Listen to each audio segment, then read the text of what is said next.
Imran, they want you because the media. I might go ahead. When we start next episode, I don't know if they. Is it on? Is it on? This one.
Good morning, Assalamu alaikum, esteemed guests, all of you that are present here today.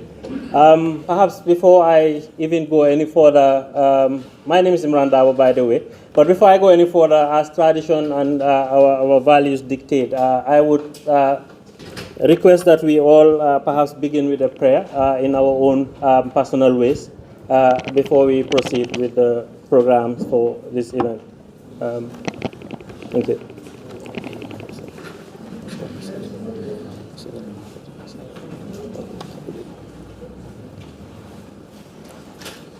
Thank you very much. Good morning again to you all. It is a great pleasure to welcome such an esteemed gathering of partners and stakeholders here today. Dear representatives from the various diplomatic missions present here, representatives of the international organizations that are present, the various government bodies, civil society organizations, and most importantly, our resilient victims and survivors who represent the victim community here today. This is a great occasion, I believe. It is a sign of our collective commitment to this shared objective, and it is truly exceptional, I believe. On behalf of the AVLO, we are truly grateful for your participation in this event and your presence here today. As I mentioned earlier, I am Imran Dabo, and it is my pleasure to serve as the Master of Ceremonies today on this momentous event, the official inauguration of the Alliance for Victim-Led Organizations, AVLO. This occasion is a significant milestone in our collective journey towards justice, healing, and reform. But it's also a great testament to the input and the contribution of civil society organizations in the transitional justice process in the Gambia. Our transitional justice process has already become an example, an innovative example for other countries that are engaged or embarking in these processes. And this, to a large extent, I believe, is partly due to the contribution and the commitment and the effort of civil society organizations in this process. The occasion is a significant milestone, as I said. It's also a commitment to the mission that unites us all, to right the wrongs of the past and to forge a future together that is premised on justice, unity, and peaceful coexistence. If you see the slogan, strength in unity, a collaboration of dedication, commitment. It isn't just a theme for AVLO. This is the guiding principle. It has always been from the initiation of this transitional justice process, both by the individual institutions or organizations, and now to the culmination, which is the coming together of these organizations to better synergize and enhance the efforts that we have started since 2018. We thank you all for being here today, and we stand in standing in solidarity and support for this cause that is a national cause. I understand you all have a copy of the agenda, so I will not perhaps go into by the agendas that have been shared with you. But just to begin this event, I would like to invite Madam Sirandau, who is the chairperson of the AVLO, to give the opening remarks. Madam Sira.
Thank you very much, Imran.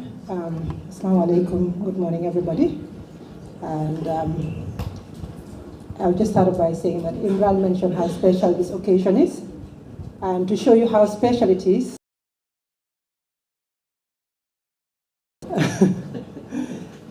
we have to MCs because Imran has a commitment all of today, but he was so gracious to cancel his morning session just to be here with us. And Imran is one of us, even though he's not formally one of us, and his organization Charter 70. So we thank you very much, Imran, for making that sacrifice, canceling your morning event just to be here for the morning session. So he's going to take his leave before 12, and he will be replaced by Mfama Rajaune, also a very good partner who will be taking over as MC from Imran. Distinguished guests, our partners in the media, fellow victims, advocates, ladies and gentlemen, I welcome you all and thank you profoundly for making it here today. We know there are a lot of activities going around today, but some of you chose to be here. All of you rather chose to be here with us today to celebrate. So we thank you very much. To the symbolic launching of the Alliance of Victim-Led Organization, AVLO. I call it symbolic because it's already been in existence, and we have been working together for the past years. So thank you for being here. But before I go any further, if my fellow members of AVLO can please join me or stand up wherever you are so you can be recognized as the founding members of AVLO, please. Thank you very much. I don't know how to share. Where are you? And I'm sure you've noticed that it's all women except one gentleman, which is why we're so dynamic, right? Thank you very much. And we have Priscilla, who is the head of WAVE. Unfortunately, she could not be here today because she's bereaved and I had to go to the funeral. If you will allow me to also please recognize the presence of someone very dear to our heart and very close to the victims, Auntie Adelaide Sauce, who's here with us today. I don't think she needs any introduction, but she took the time. She currently doesn't live in Gambia, but she's in town, and she was very gracious to accept our invitation. Fortunately for us, she was supposed to have left before today, but fortunately for us, she changed her flight, and we're very grateful for your presence here, Auntie Adelaide. And I would also like to thank our keynote speaker, Madam Fatou Janj Senghor. Also another household name in the Gambia, needs no introduction. Absolutely. Fatou, thank you very much. We know also how very, very, very busy you are with your work. thank you very much for choosing to be here with us as well. Our special guest of honor is Uncle MC Cham, Alhaji Muhammad Kadi Cham. As an elderly statesman, he's chosen to come very close to the time that he's going to be speaking. So we expect him a little bit later to join us close to the time that his speech is supposed to start.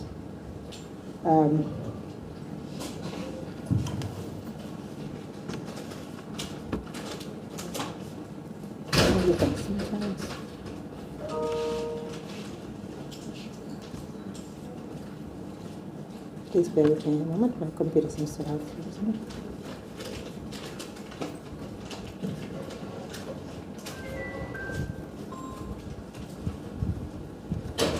Right, so also I would like to thank our funders who have, no matter how committed you are or how united you are, if you don't have a little something in your pocket, you may not be able to go that far. So we thank our funders, USAID, Freedom House through the USAID PRJ project, and ICTJ and the Gambia Bar Association, who have been very gracious and generous in helping us put together this activity, as Imran mentioned, a very momentous activity and a historic one at that. So thank you very much to our donors for making this happen today. And all the support that we have received from all our partners really when putting this up, the post-CRC unit of the MOJ, Safi here representing them, and then also all the individual victim-led organizations and our volunteers and our board members and all the support that we have received. So ladies and gentlemen, we gather here today to declare our unwavering commitment to representing and protecting the interests of victims of human rights violations in the implementations of the TRRC recommendations. As we mark the birth of AVLO under the theme, Strength in Unity, a celebration of dedication, commitment, and collaboration, we are proud to be taking this pivotal step in the pursuit of reparations, justice, and accountability to victims, a moment preceded by resilience born out of a resolute spirit of unity and the power of collective action. The occasion is really, as I mentioned earlier, a formalization of what has existed in the past few years. The victim-led organizations that are part of the founding members of the Alliance, the Victim Center, the WAVE, the Women Association for Victim Empowerment, WIL, Women in Liberation and Leadership, ANAKED, it's too long for me to say, so I'll just stop at ANAKED, the YLF Initiative, the Survivors of the Presidential Alternative Treatment, and the Solo Sanding Foundation. So really, we have been working together, and this is a formalization in protecting the interests of the victims, in making sure that in the areas where we have commonalities, in the areas where we find synergies, we're coming together as a stronger voice. As we say in Wolof, Mbolo Moy Dole, we are stronger together. So for us, really, that is the rationale behind this this alliance, which we have formally registered in January this year, 2024, and with the formal launch being today. So the organizations, as I mentioned, are those 8 founding organizations, but that does not mean that those will be the only organizations that will be the alliance. The alliance is really open to any organization that is victim-led or victim-focused. And by victim-focused, we mean any organization that works primarily with victims of human rights violations and are working in the implementation of the TRRC recommendations that we have just embarked on since last year. And through our bilateral and multilateral collaborations, we have been working on various projects and activities. And one of those notable activities was our collective intervention during the reparations of the TRRC Commission in 2022, I think towards the end of the TRRC, when the reparations, compensation was being paid to victims. Through our communications and our engagement with victims, we realized that there were some gaps in understanding of the process. And also victims needed help in really just going through and getting their compensation. Something as simple as going to the bank to cash their checks, and getting the additional documents that are needed, understanding what some of the paperwork that they've been giving meant. So we came together and worked as a unit, a collective, and really engaged with those victims and supported them through the process, through question and answers that we formulated to make sure that they understood the process, even bank accompaniments, accompanying them to the bank, because we have to understand some of the dynamics in our communities that some people have never seen checks before, and you're issued a check that this is your payment, so it can be problematic. So those are all an area of intervention. That was the most notable one, where we worked as a collective, and since then we continue to work together as a force, supporting the victims, and in also engaging with our partners, really speaking with one voice. So for you partners out there, if you didn't know, before we meet with you, we would call each other and we would say, okay, this is what we want to say. And then we will come to you as a collective. So this is really a formalization of that process. And we are very proud and very, very, very fortunate and I feel very blessed to have that relationship that we're able to now take to the bank, so to speak, in coming together as a collective, which will give us more efficiency and more impact, greater impact, we hope. So the alliance is going to be run by, it's being run by a committee. We have the committee is formed by the heads of the founding members of the alliance, who are the committee members, who meet and really run the affairs of the alliance, supported by a secretariat, which is not in existence yet, hopefully soon.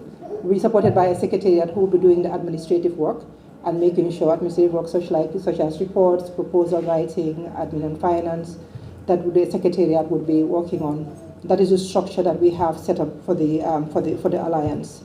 And just to clarify, for both our esteemed victim colleagues and our funders, this does not take away from our individual organizations' work. WIL still remains WIL, and we'll be working on SGVV, focusing in that area. WAVE will still remain WAVE. The Victim Center will still be the base for the victims, and ANACAD will still be ANACAD, and so forth.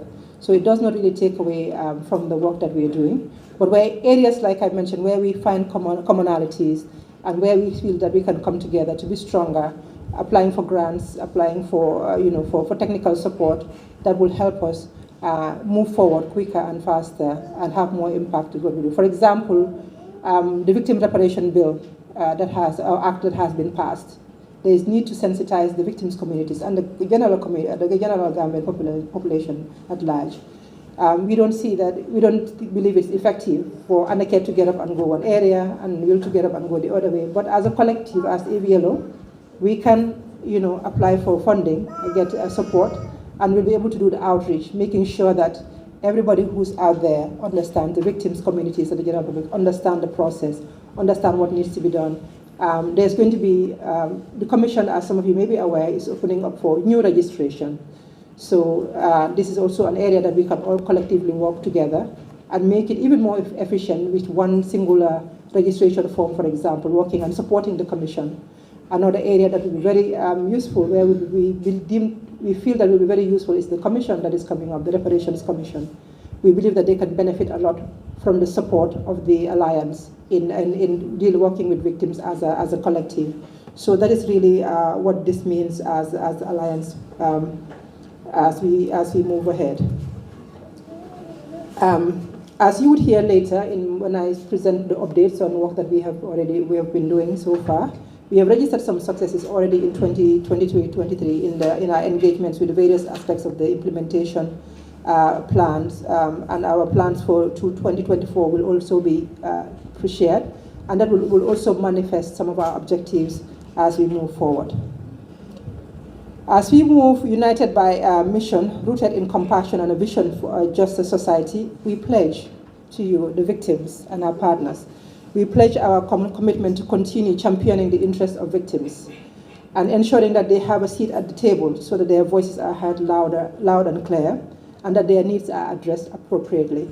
You cannot fight if you're not in the room, right? You cannot advocate if you're not at the table. So it is very important that we ensure that victims are at the table where the decisions are being made about them so that it will benefit them, right?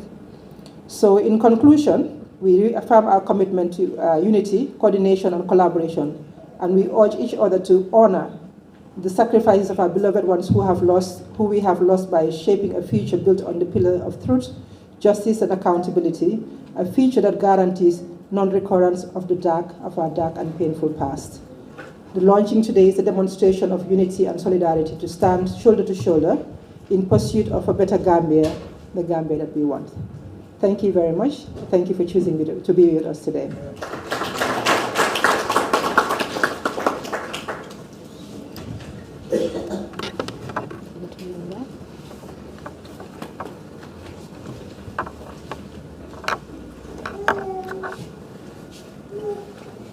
Thank you very much, Auntie Sarah.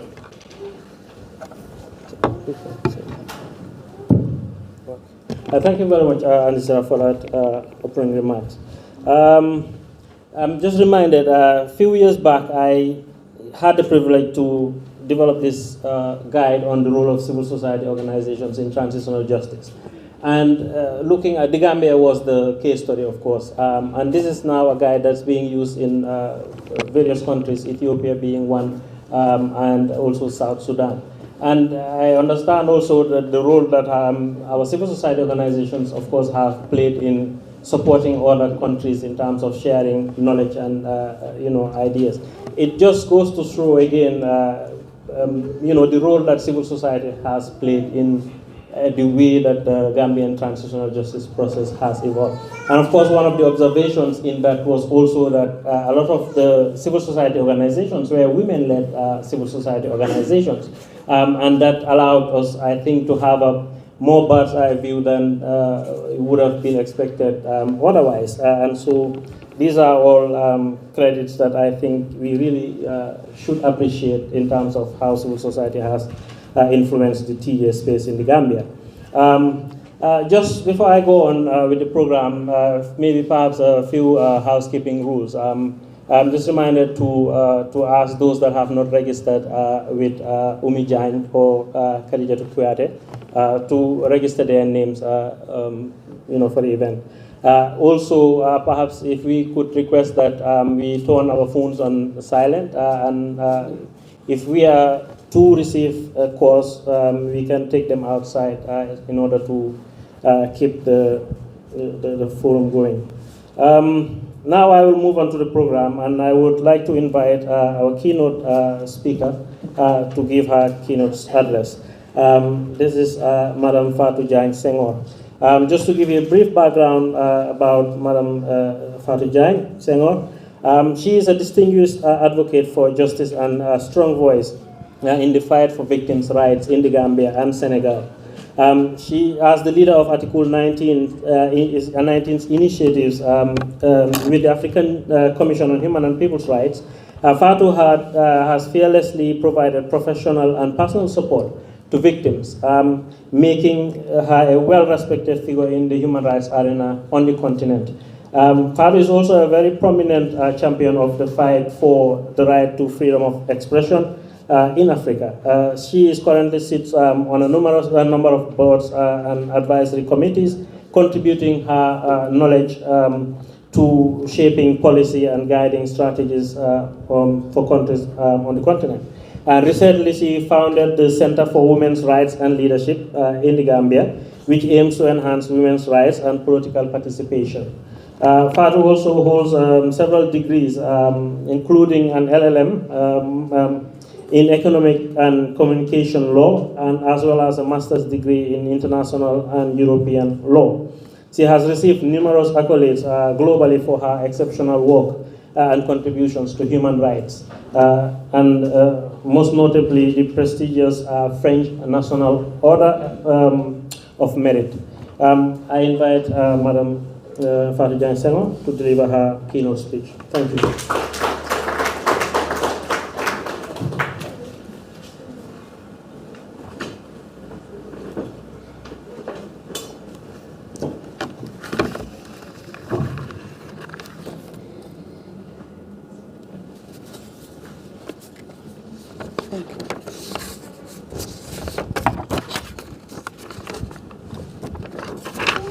Which one is? I have to hold it up. distinguished guests, Honorable former Vice President, Vice Chair of the Truth and Reconciliation and Reparation, Auntie Adelaide Sose, representatives of families of victims, survivors, Your Excellencies, the media, and head of the organizations representing victims and other human rights and civil society organizations, representative of government partners, all protocol observed. I'm very delighted this morning to be part of this ceremony, marking indeed an important milestone in our collective journey for justice and accountability. I would like to really thank the organizers for inviting me to share some reflection. When Sarah told me a few days ago, I was very touched. I was busy, but I shared, and I said, I will come here. I will not make a speech as such. I will just share some reflection, because we are all part of this struggle, but also the time was very short, but I thought it would be important just to speak from the heart and share some reflections and interact with all of you. I've seen so many familiar faces, and I'm seeing them today again. The women, the resilient wives, sisters, aunties, all these people who have fought together, discreetly some, but some overtly, to push back the repressive system that we have seen in this country for more than 2 decades. Sometimes women's voices are forgotten in most of these struggles that we've seen across the world, but particularly in Africa. I have been a living witness that have seen the work of women. Today when I came, I don't know if a coincidence or when I entered the room, I saw so many faces who were part of the journey in 2000 with all of us. I was not expecting to see Auntie Adelaide. Of course, Demba, of course, I was expecting to see him.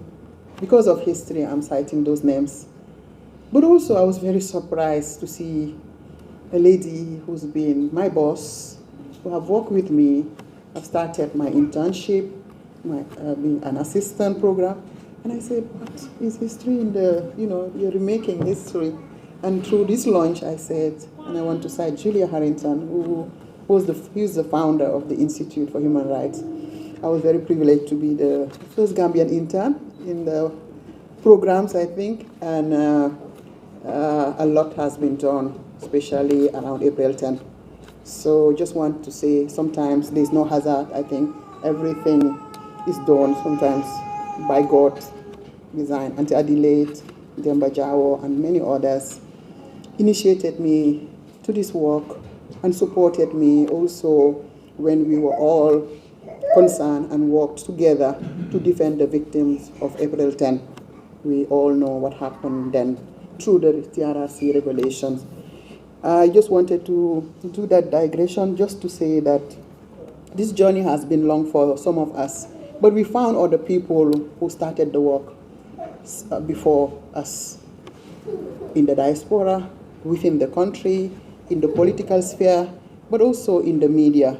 And people have worked so hard, despite the repression, despite the difficulties of the repressive regime, the confiscation of rights, the negation of all the rights that we've seen, the inhuman and degrading treatments that many Gambians have faced. But also, I think many people sometimes tend to take for granted. Out of the country, people say, why are Gambians afraid? I say, people are afraid for many reasons. And I think when I looked at what has been happening in the country, it happened in some other countries, of course. We are small. But also, I think the fact that the regime managed to divide us. And I will come to that. That's why I was very pleased when Sarah asked me to come here to talk about how important working together is, because we were divided by the regime. Friends were divided, families were not seeing each other, and I think that had created really the strength for the regime to perpetuate itself. And when we looked at all those weaknesses, I think that was one of the main things I think that helped the regime to perpetuate itself. Another important thing also that I've learned through this journey is that also when you deprive people from their livelihood, as you all know, many people may not know, there were people who were removed from their jobs, deny even the possibilities to operate in the private sector, deny the fact that they can even be in partnership with others. I think many people may forget, but in those days, when somebody receive a call to say, we are not happy with your lawyer, that company will stop working with you. We are not happy with so-and-so. So I think those are things that also many people take for granted. The human rights, the violations were there, but also the other violations that were rooted, depriving people of their dignity, their livelihood, was also very well orchestrated to demean people, but also to make them to surrender forever. I think that is also something that we need to underscore. And the last point that I want also to mention is when you deprive people of their voices, you ensure that there is information blackout. People don't know what is happening, in their areas, and also the media was stifled. I think that also had enabled the regime to, perpetuate itself for more than 2 decades. I'm reflecting back on those because sometimes when you hear the other narrative, you feel like nothing had happened in this country and people are, creating stories and they are trying to have scapegoats. I think what happened in this country, and we are very pleased that we have the TRRC, that what happened in this country should never happen again. And for that never happen again to be meaningful, we need to be resolved, we need to be resilient, and we need to speak truth to power. And that's why it is very important that victim-led organizations and survivors should continue to work together to strengthen their capacity, but to also work together in a way that they can complement each other's effort. Importantly, also, they need to be very strategic in their interventions. I've realized that working together has a lot of merits. I will come to some of them, but also it's very challenging. I'm sure you've evaluated all those challenges before you started. You've been working together, and I think it's important to put those and have mitigating plans to ensure that your interventions are sustainable and are impactful. It is important to work together because the human rights work is very tedious. It demands a lot of expertise, demands a lot of courage, resilience. You'll be attacked from all corners, even in places where we think we have democracy, even in the transition process, because not everybody agrees with the human rights narrative. So there is always challenges. So you need to have each other's back. You need also to speak with one voice, as you mentioned already. But importantly, also you need to have the same vision and agree on your mission. I think once those premises are clear and accepted, and you can move forward. Indeed, the value of working together will help you to amplify your voice, reduce the administrative, kind of challenges that you may face, but also leverage on little resources that you can have. But the most important thing about working together will help you to focus more on the victims, the raison d'etre of your initiative, because if you are working in silos, the intervention will be so small that they will not be impactful. But if you have a big vision and you work with you work together, then you can have a broader picture of the needs of the victims and how you can support them and also get them more empowered to be more useful to your organization, but also to be able to speak for themselves.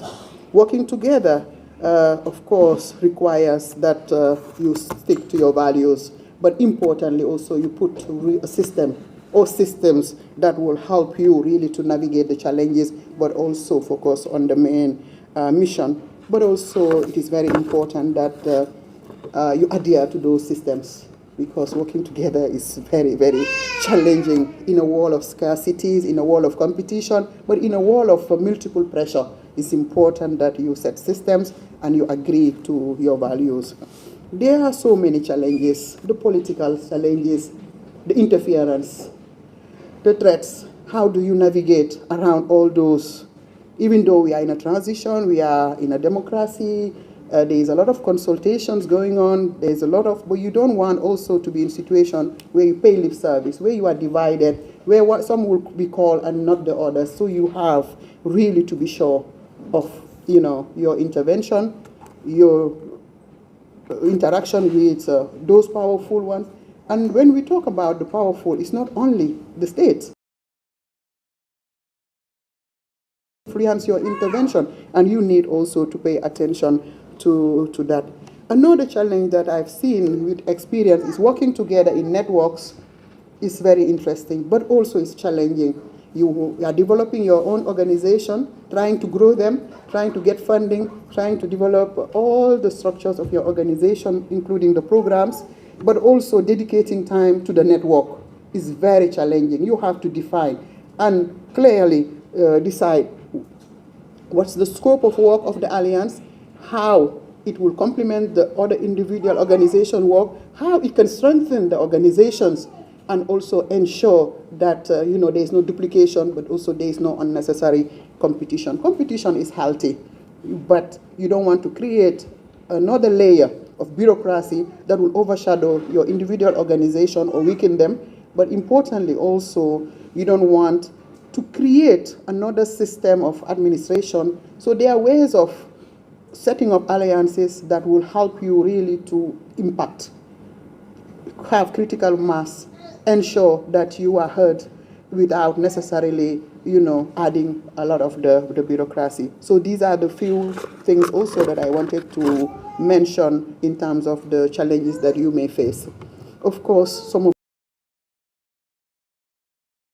able to share resources when you work together. The expertise is needed in different fields. Now we are talking about so many areas in terms of the transitional justice, and no individual organization has all. So it's good that you tap into the expertise from the different organizations. So 8 of you, each has a specific mandate with specific expertise, with specific network. So I believe it will enhance the work of the collective if you tap into all those resources.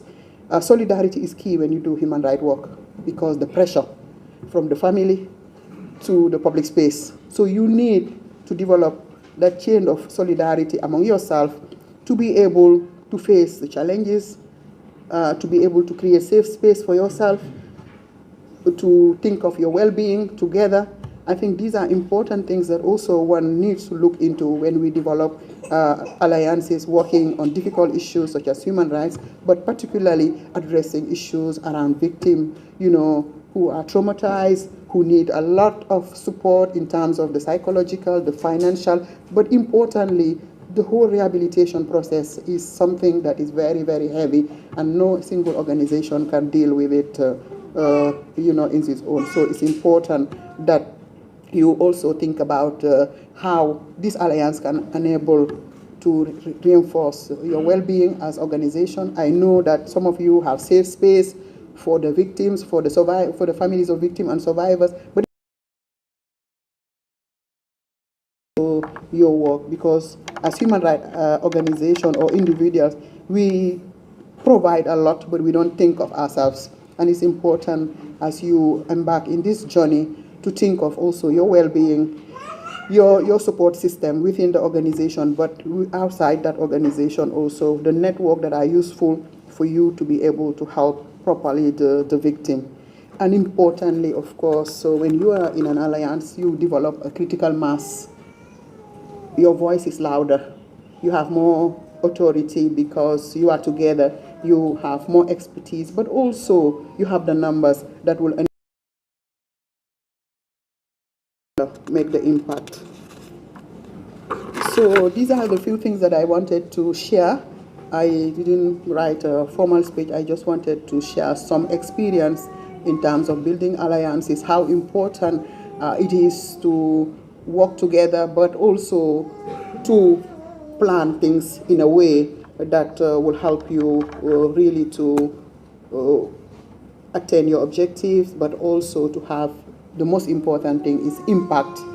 Yes, victims should be at the center, and I've seen you doing that. You need to improve spaces for victims to speak out, to be empowered, to be more visible in government processes, but also in your own processes. And I think the last point that I want to say is accountability and transparency, because that's what we are looking at vis-a-vis our government. We want government to account. We want the accountability mechanisms for the past human rights violations to be effective, so that those who bear the greatest responsibility, are taken to justice, and victims reparated. But all those things also will only happen if we are committed ourselves to that accountability and we are credible. And I believe that this is something that also I'm very pleased with some of the organizations. You guys are working, you are in the public space defending the victim. Let's continue to work together. I'm glad that most of the organizations are, if I'm not saying all of them, are led by women, and I think the value of women leadership also is seen, that we are, their compassion is there, the humility, and ready for the public service and working together without thinking of egos. That could also be an added value.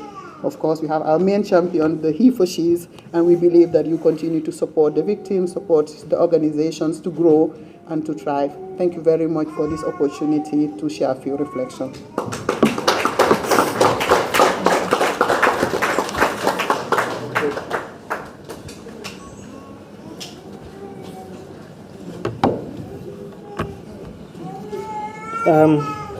Thank you very much, Madam Farjan, for that brilliant keynote, even though, as you said, unprepared or not formal. I think when I read out the short bio, it sounded so abstract, but after hearing this speech, of course, we can appreciate the depth of knowledge and experience, and articulation of it here, and we are thankful for that. I think you've left us with a lot of things to think about, but also a lot of tips that we can work with. Key for me out of those being the fact that this work of advocating and pushing and fighting for human rights requires eternal vigilance. It requires commitment and hard work and continuous resilience as well. But also that it requires us to synergize and to collaborate in terms of moving forward or keeping the work going. I would now like to invite Aisha Jame to present the brand materials, unveil the brand materials for the AVLO. Of course, branding is one of those very significant and key components of every organization or work. Sometimes I think underappreciated, but just think about the swastika for Nazi Germany, think about Apple logos, and you realize that branding is really also a key part of how or what an organization is about. Aisha?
Good morning, everyone. Assalamu alaikum. Bading Mandingkol, Anaka Moilal.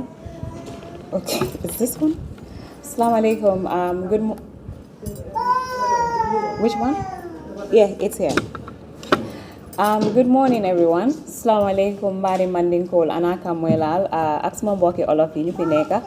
Ak partners yi fi nekk yépp maa ngi leen a welcome at comme nu ko suma suma colleagues yi waxee man maay ñëw rek pour unveil logo bi so AVLO mooy Alliance of Victim Led Organisation dinaa laaka si Olof ak Mandinka ak English so AVLO acronym bi mooy AVLO waaye tur bi mooy Alliance of Victim Led Organisation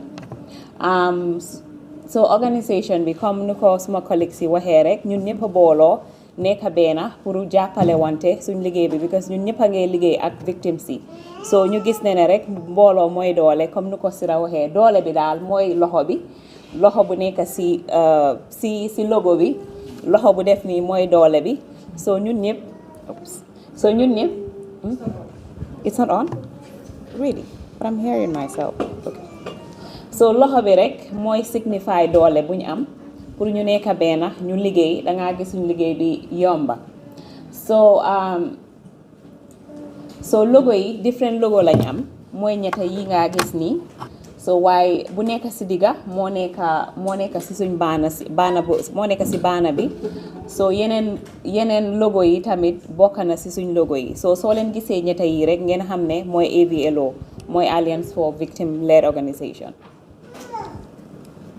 so suñ Twitter suñ handle si comme social media mooy ne suñ location bi moo nekk Gambia suñ ex bi Twitter mooy AVLO at Gambia téléphone number bi moo nekk +22 545 9400 Instagram handle bi mooy AVLO Gambia email address bi mooy avlogambia@gmail.com Facebook bi mooy AVLO Gambia so lii mooy suñ contact details yi comme ñi nga xam ne bëgg nañoo contact rek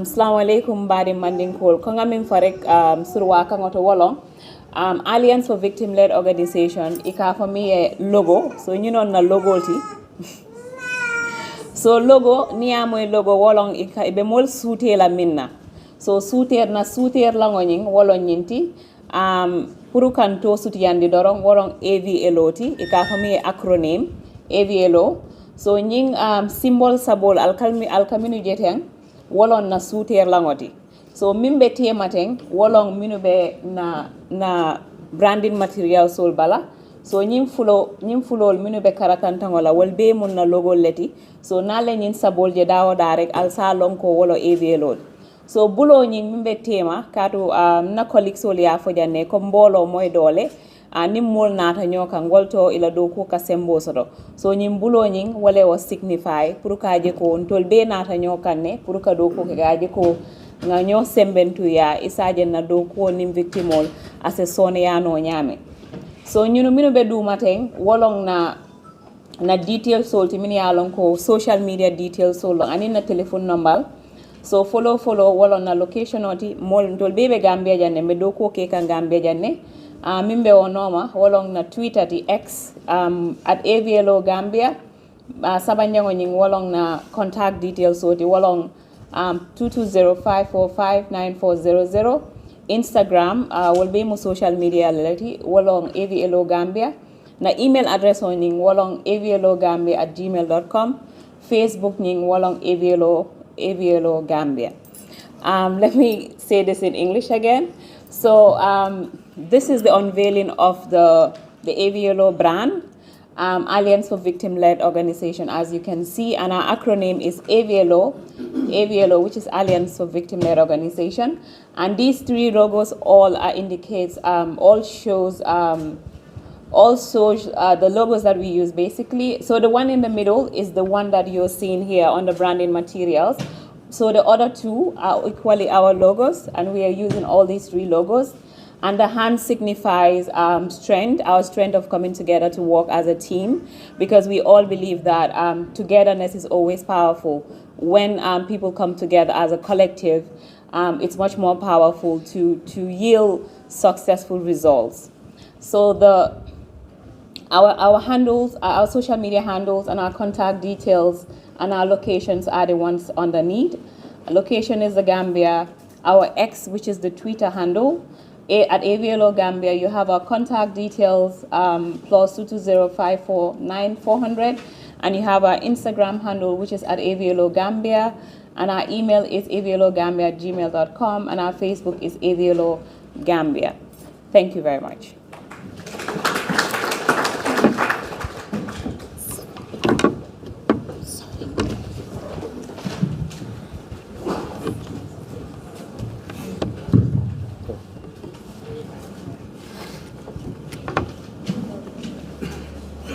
Thank you very much, Aisha, for that presentation.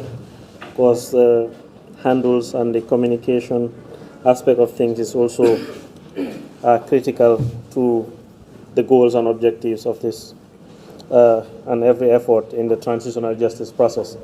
I would now want to invite Priscilla.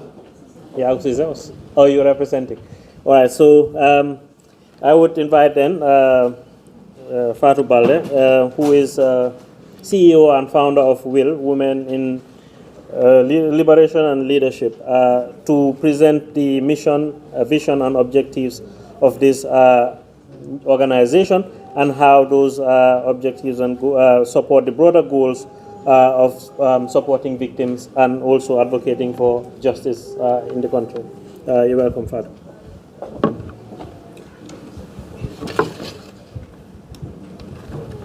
Thank you, Imran, and good morning to you all.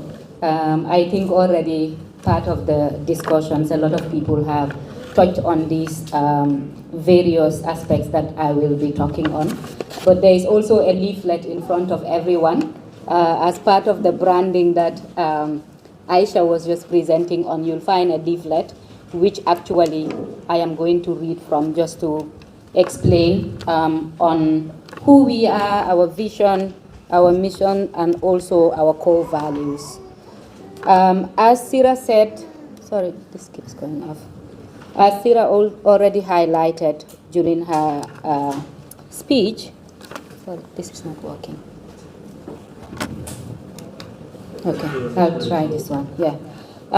So it's a group of organizations that were already working with victims over the past few years, particularly during the TRRC when it was ongoing, that came together and agreed that for us to have more impact, for us to be able to communicate with for example, the Ministry of Justice, who are at the moment, the implementation of the post-TRRC process is on their hands, although they work with other state departments, that communication would be easier if we were in between. So for example, if victims wanted to find out something, we have the alliance that could take that up and go to the Ministry of Justice and find out. Or if the Ministry of Justice has information that they would like to share with victims, but also the country in general, because the issue of transitional justice and also the issue of the post-TRRC shouldn't just be the issue for victims. Every person in this country should care, because we all know what happened during those 22 years of dictatorship, and we don't want that to happen again. And I think that's why it is important that we all should continue to care about what happens. So we came together to form the alliance, and Sarah had already read the different organizations that are part of this. And our mission is to work as an alliance of victim-led organization that is victim-driven towards supporting the implementation of the TRRC recommendations as outlined in the government white paper. So that, as you all know, the TRRC did their investigations, came out with a report, and the government accepted most of the recommendations from the report, and we are now in the process of implementation. So our mission is for us to support that implementation so that victims are part of that, but also the larger populace is also part of that.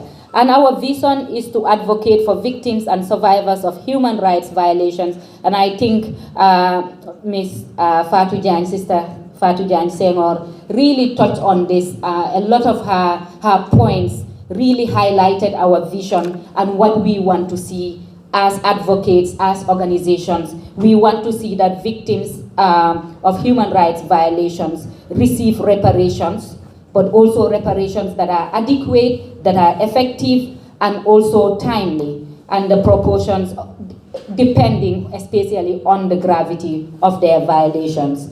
And our work in general will be guided by liberty and human dignity. And those are our core values. We believe in equity, equality, and justice for all, but also democratic values, transparency and accountability, social justice, and good governance. I very much appreciated Fatou Diagne Senghor particularly highlighting the fact that we did witness human rights violations, but these violations were also extended to economic, cultural, and social rights violations, which I think as a country, I don't think we've acknowledged that enough, and the legacy of that is what we are seeing. That's why, poverty levels are increasing. We've all talked about how violence and crime is increasing in our community, but also because our cultural values and social values were destroyed because of the trusting issues that we had, neighbors reporting each other. I think we are seeing all the legacies of that. And as an alliance, we want to go beyond just supporting accountability. We want to go back in our communities and replace those harms that have come as a result of the human rights violations that we witnessed during the 22 years of dictatorship. Thank you.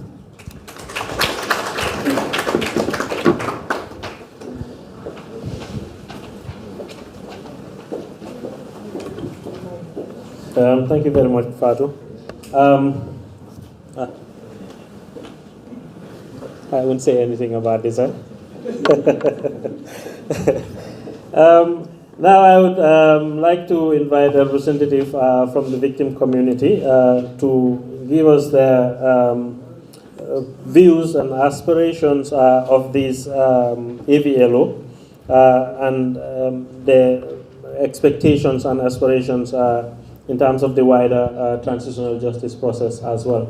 I would like to invite my brother, Mr. Seni Senghor, to give a statement on behalf of the victims. Thank you.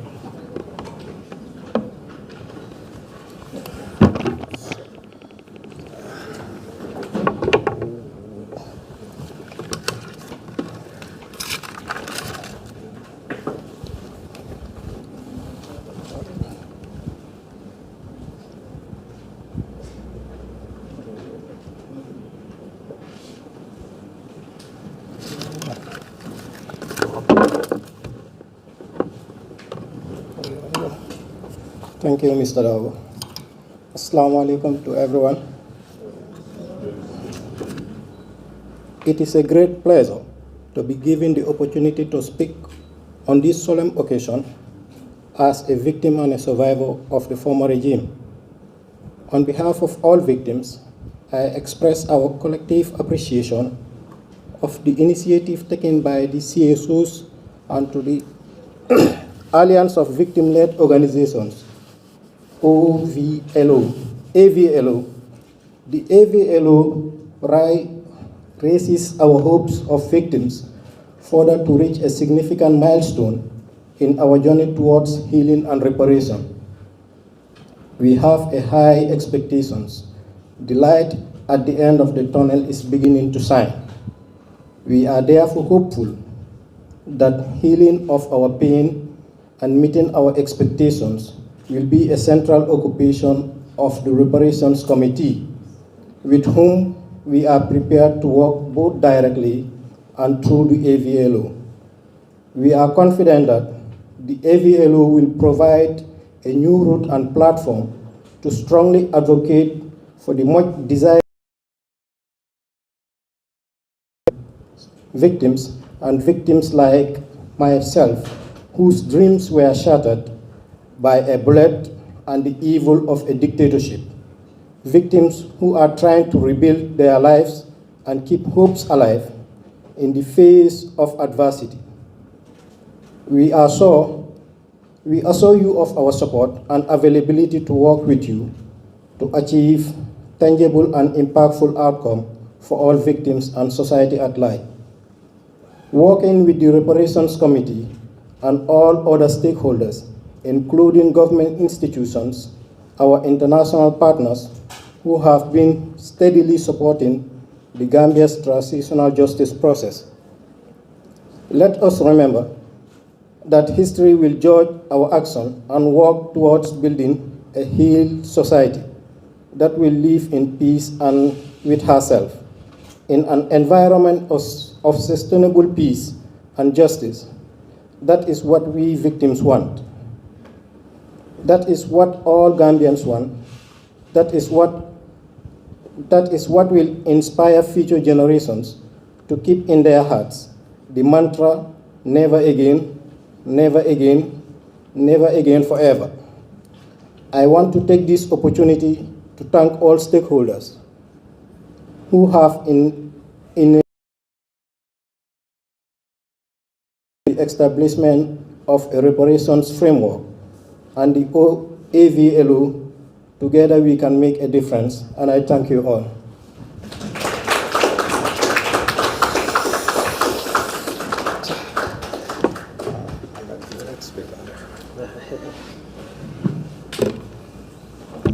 Thank you very much, Selin, for those remarks. Of course, whatever achievements or work that civil society has done or was able to do or is able to do in the Gambia cannot have been possible without the trust and the confidence that the victim community has also shown, and the support and actual input also that they have put into the efforts working towards what we all want to see, a healed society, but also one where justice and redress is granted to those who have been, whose human rights have been violated. I would like to invite Sarah Ndao, chairperson of AVLO again, to just give us an update of the work of the AVLO over the past year or couple of years, to give us a brief background of that. But I would also like to say thank you very much, and I'm going to also hand over my duties as I go prepare for my next commitment. It's been an honor, and I really am proud as a Gambian to see how far we've come and how much the effort and the work that we've been doing is materializing, and it's a good. I think we are in a good position in our transitional justice process. It's never an easy process, but again, we have to keep pushing and we have to keep working and collaborating. And this is one of those signs that we are really doing that, and I appreciate and thank you very much. Have a good day. Thank you.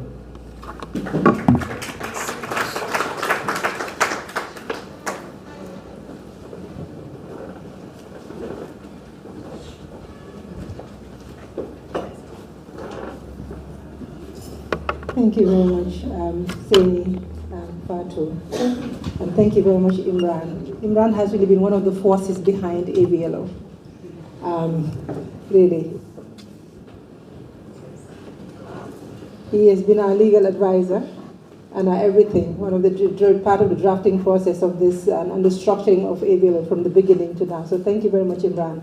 And also it's particularly for really, even though it was last minute, cancelling your commitment to be here with us at this really very important occasion for us. To Seni, I say thank you, we've heard you. We'll keep continuing to strive, and like Imran mentioned, this is only possible if we work together and if we continue to have your trust and your support from the victims community. Okay, excuse me a moment. We have to welcome our special guest of honor.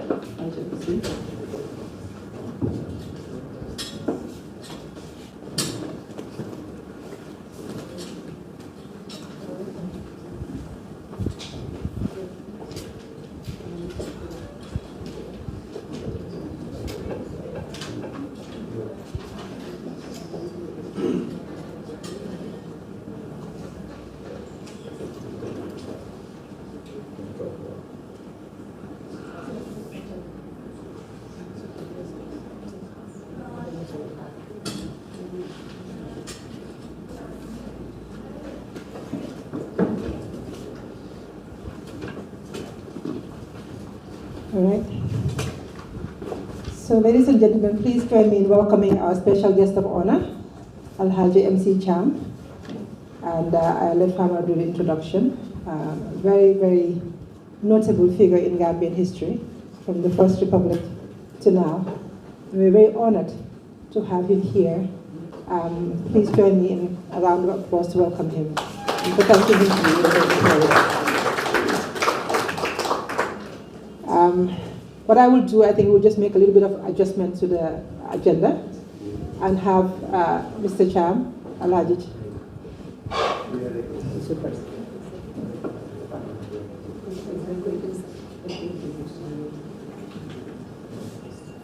So in the next couple of minutes or so, allow him to make his, excuse me.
Okay. Again, thank you for the allowing us to pause to allow our special guest to be comfortable and settled. He needs his daughter to help him hear a little bit more better. So, as I was saying, we're very honored that he is allowed. He's accepted to be here with us today. I went to personally deliver his invitation at his house. And I can tell you my conversation with him made my month, not just my day, but my month. From the history that he shared with me, from the knowledge and expertise that I got from him, and really very touching anecdotes of the Gambian history that I got from the short, brief moment that I had. I wish I had more time to spend with him. A very honorable statesman, retired of course now, a very well-known Gambian household name from the First Republic, like I mentioned, to now. Allow my MC to do a little bit more introduction before we move forward.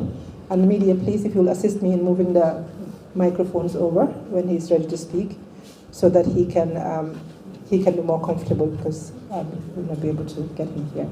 Farmer, over to you. Thank you, Sira.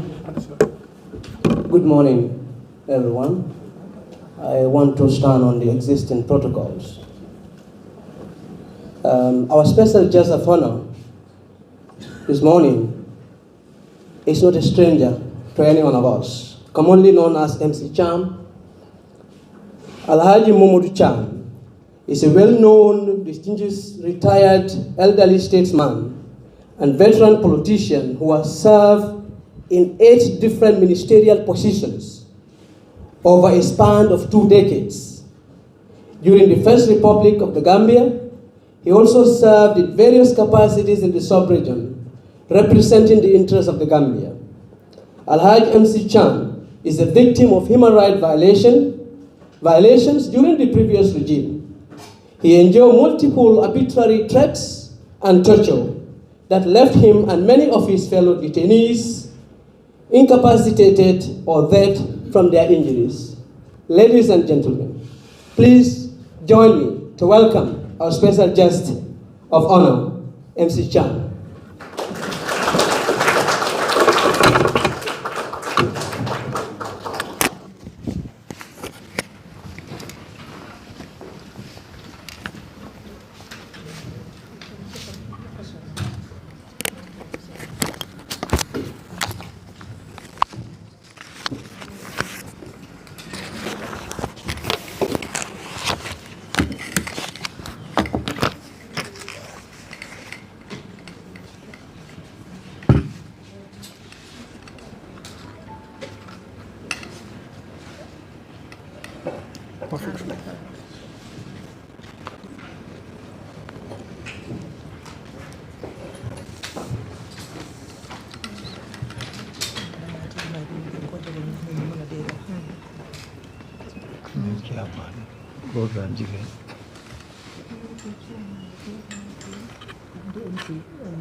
Good day, Madam Chairman, members of the Diplomatic Corps, distinguished guests, ladies and gentlemen.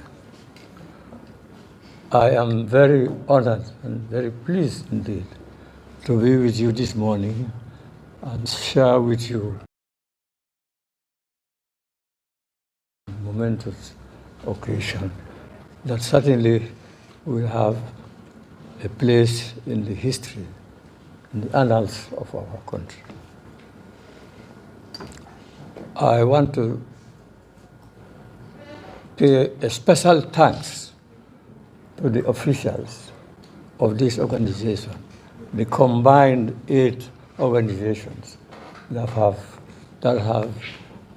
agreed and organized themselves into one unit to be able to fight the cause of the terrible atrocities that this country and some of its citizens have endured through the reckless and inhuman treatment of some of our fellow citizens, degenerates, of course, of society, who will go into history in that regard and with that shame ad infinitum. My name is well known in this little country of ours.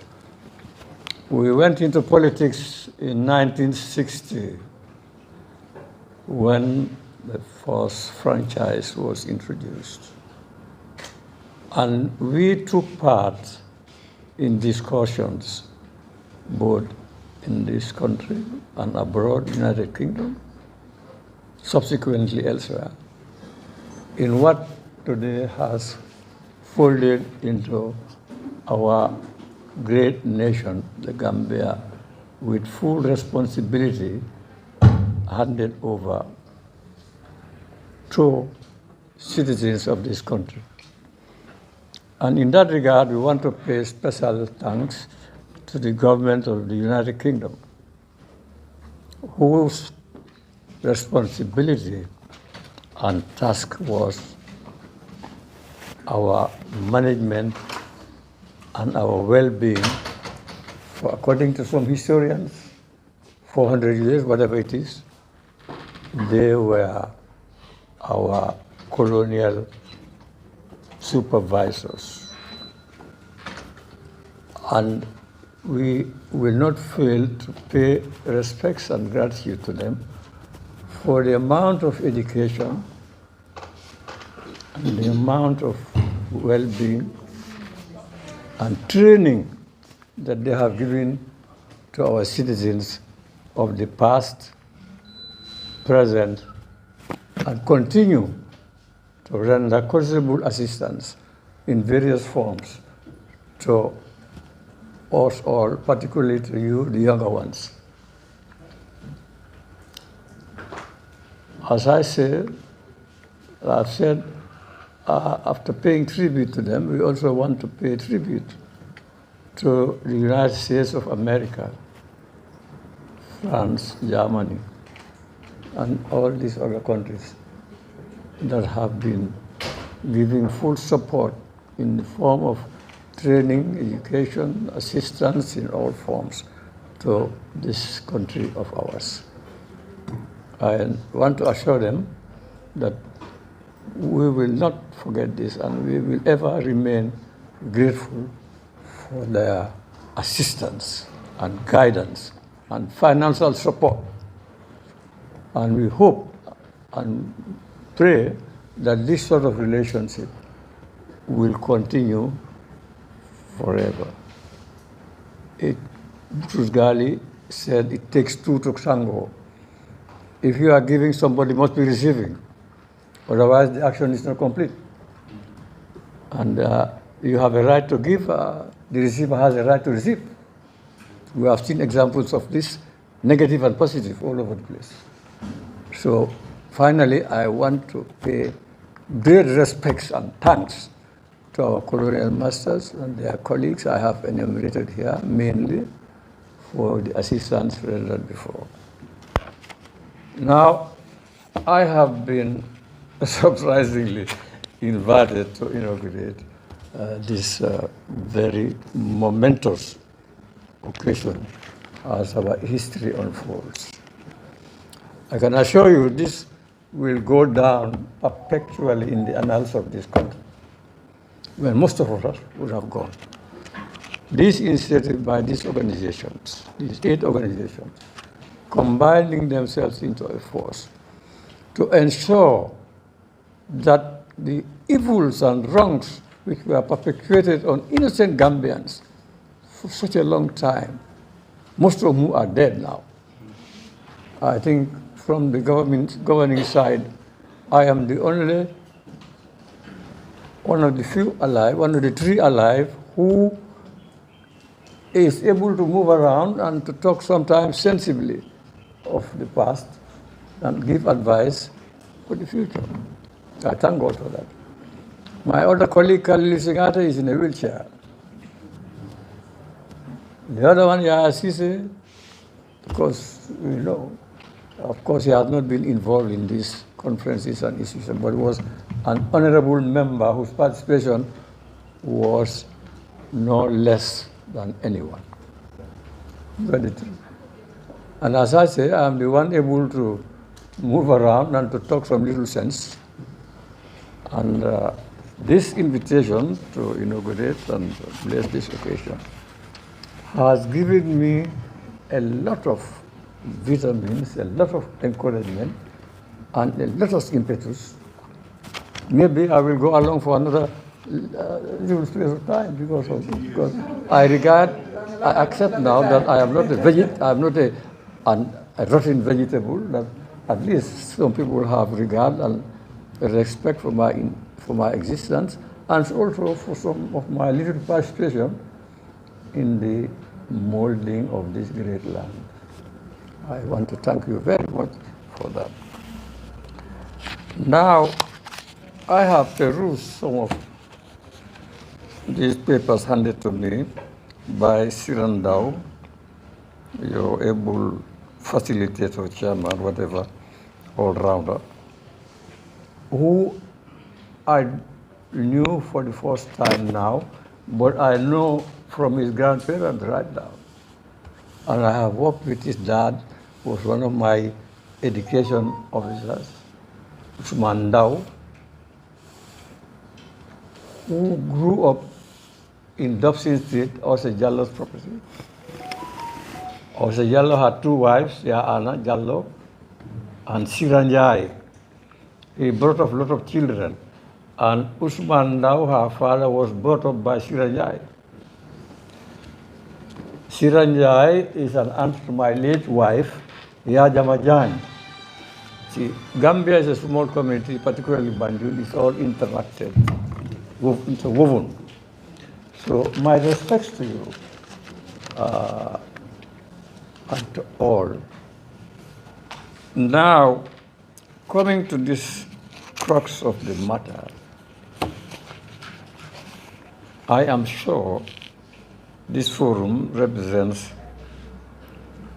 if not the entire world, and at least represents the entire Commonwealth and the United States in particular, and France. If you take out those, there will not be much left.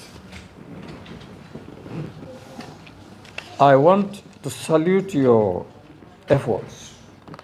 I have read through your constitution and your efforts to amalgamate and reduce yourselves into one single body so that you will be better able to fight the noble cause that God has placed on your shoulders. Your main job, that is trying to implement the decisions of the TRRC as agreed with the Gambia government. And of course, it's a law. Presidents come and go, officials come and go, but this country will remain and will continue to produce leaders and others forever until the end of time. Therefore, it behoves everybody holding any responsibility to be very careful, to handle your responsibility with care and caution, and above all, with humanity. And know that you could have been there. The situations could have reversed. So that if you find your position of advantage where you can help, do not be economical in your understanding and your help. Provide it. It may be you tomorrow or one of your children and so on and so forth. We all, according to undeniable history, both religions and pagans accept, come from Adam and Eve. Therefore, we started with two couples, which have metamorphosed, of course, to what we have now. Therefore, we should not lose humanity in our endeavors to interact with each other. I am not sure the government has been implementing exactly what is supposed to have been done. But there is a local saying that if you don't kill a snake, don't beat the traces, because you don't achieve anything. So anybody who has any responsibility in this country, from government downwards, should ensure that this sort of situation, first of all, never happens again. Secondly, those who have been wronged and whose rights have been violated and killed and maimed and all manner of injury. I have lacerations all over my back.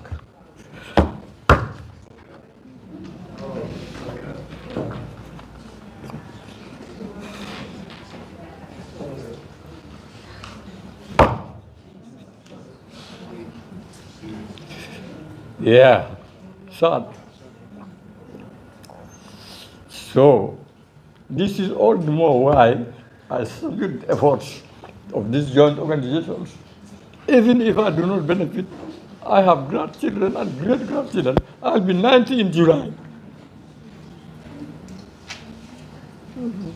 Well, I think I am very thankful to God and to my family, to my country, and to all those who participated in my becoming what I have been up to now. It's okay.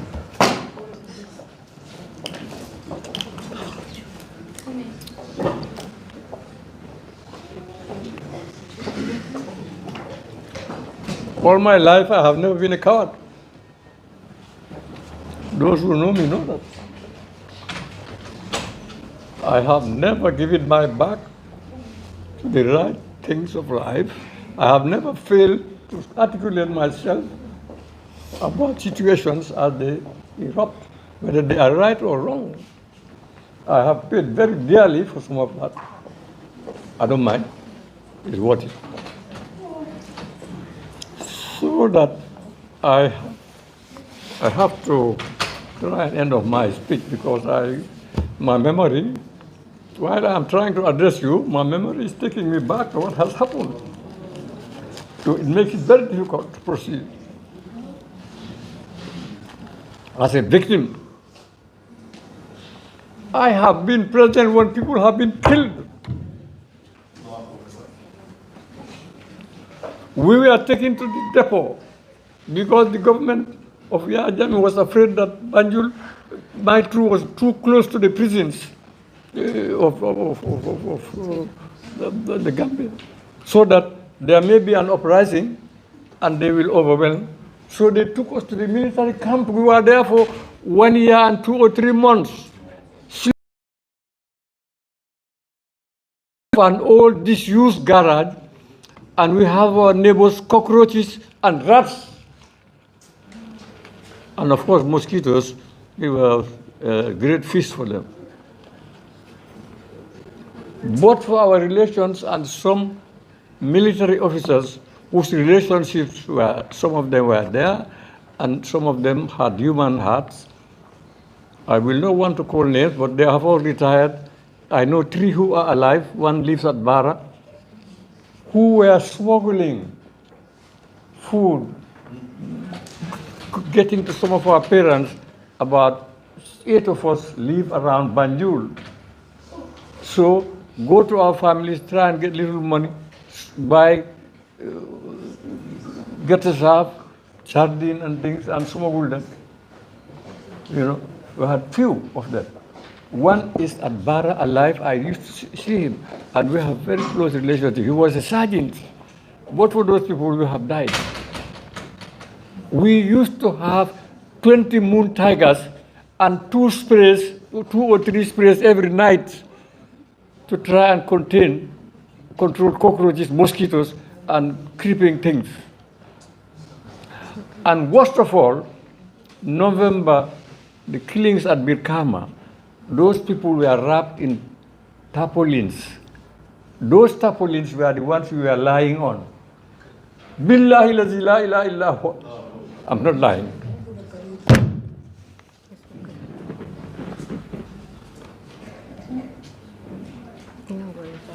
I cannot but salute the efforts of your organizations.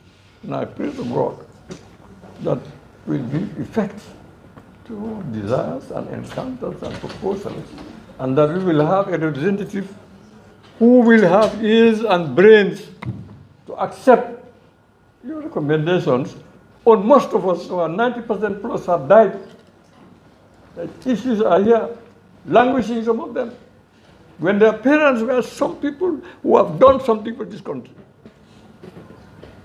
I hope we'll have a government that is human. I hope we'll have a government that is human. I hope we'll have a government that is not corrupt, or at least least corrupt, so that what this country generates in terms of revenue and assistance will be put into better use. Accountability must reign in this country. This question of nyata lache am, nyata mochi nakal, should stop. The papers we have all been reading, area councils to parliament to cabinet, This is a disgrace. This is a disgrace. Millions are not being accounted for. You are reading it every day. That must stop. Criminals should be dealt with. Allahu Akbar. I want to thank you very much, and please excuse my outbursts and occasional anger and outbursts. I cannot control it. If it was individual to individual, that would not have happened. People took cover of arms and ammunition and on helpless citizens to perpetuate crimes of humanity. We cannot pay. Some of them, most of them have died. Some of them, like criminal Jame, is at this little island here, paid millions there. You have read what one of them has said about his assets. His four or 6 aeroplanes, and so and his cattle and his money and his cheap. That was last week in the papers. Then you call Sunny, what cost about 10,000, then you 100. There's no accountability. Those committees responsible are the biggest criminals. Biggest criminals, I say it. There was a time nobody will challenge me. No, but I have not overused. Nobody will stand in this country and say I have exceeded my limits on him anyway. And I can mention 8 to 10 projects in this country that I have been very vital to their existence and to their information in this country. What do I have? Nobody has ever charged me for corruption, or taken me to corruption. Nobody. Nobody. An attempt was made when I bought the first car of Dumabai. Look, it was made against me by papers at the time. I bought a 230 Mercedes from garage, from Chelbeck. In between there was a distress cargo of Mahmoud, the family is here, of a big Benz, I think 450 or 500, that was shipped to Lebanon. War broke out just before, and all the ships were torn to come to West Africa near us. Kebanjai was working at Chelbeck, one of my boys in the football association, because I was president of the football association for 12 years. I extended football to end of Gambia, to Fatul. Kebanjai told me about this. I bought the car for 230,000. Now, this thing Kebanjai brought, there was a telex, no fax. In those days there were fax. I took it to Usain Njai, my cousin, managing director of the commercial bank. I told him, let us add a few on the distress cargo destined for Sierra Leone. But this is the facts. If there's somebody, a buyer here, Usainu took the 230, billahi la ilaha illahu, and returned it and paid. And he was a very careful civil servant. He enveloped everything. I should have brought that envelope. And they wrote in the paper that I have bought a car that nobody has in West Africa. Abdullah Mbub was Inspector General of Police. He was a 3rd grade education officer. I was in the police, immigration. We knew each other and our houses are not far. He came to me and told me, look, there is this rumor, and I have instructions to investigate you. And I will investigate you. I used my other phone and rang Usainu. Allahu Akbar. Usainu had the envelope. I will show you the envelope. There's no need to have this guy. But billahi, nala one envelope. Usainu documented everything in that envelope. I showed it to Abdullah. The next day, he took it to Sardauda. He said to Sardauda, please leave this matter. This is Sardauda perused all the documents. Grant, Solicitor General, also saw them. Batan Macaulay, a friend of mine from Sierra Leone, distinguished lawyer, QC. He came to my office and told me, be very careful about this. I showed him the envelope. He said, fine, keep it. I said, I will not keep it. I give it to Uzenu. Uzenu kept it. I took it over when he died. Now it's in my safe. You're not a phone. I will show it to you in the next 2 or 2 days or so. Everything documented by him. That is what dissolved that talk. So I am not a stranger to accusations, and I welcome them because they put you on guard. If you are responsible and you don't have anybody to criticize you, you will not go far. Criticism will prevent you from exceeding your mandate, exceeding doing corruption. Criticism is very good, you know. Anybody who doesn't like criticism is a pig. I'm telling you. Criticism helps you to succeed. I wish to take this opportunity, distinguished guests, to apologize to you for the time I have taken to say what I have said. Take it or leave it. I believe Allah is my witness. I have not said any lie here. And anybody who feels I have said something which is not correct, let me say, now or later. I have said, and whatever I say here, I can prove. I thank you very much, and I pray to God that this organization, AVLO, will succeed in whichever government is here, and that this government will have the distinction and the decency and the sense and goodwill to realize that they are working for the betterment of this country. They are not working for the betterment of their pockets.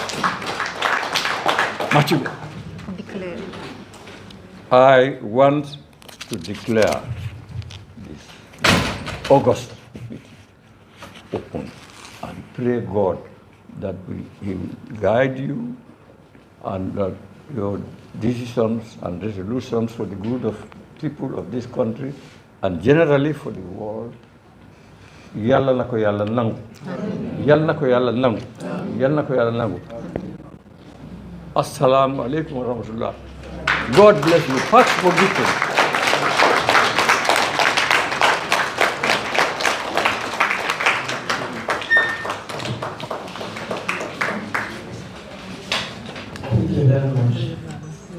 No, maybe I have to be on the mark, but I don't care. No, not at all. Yeah.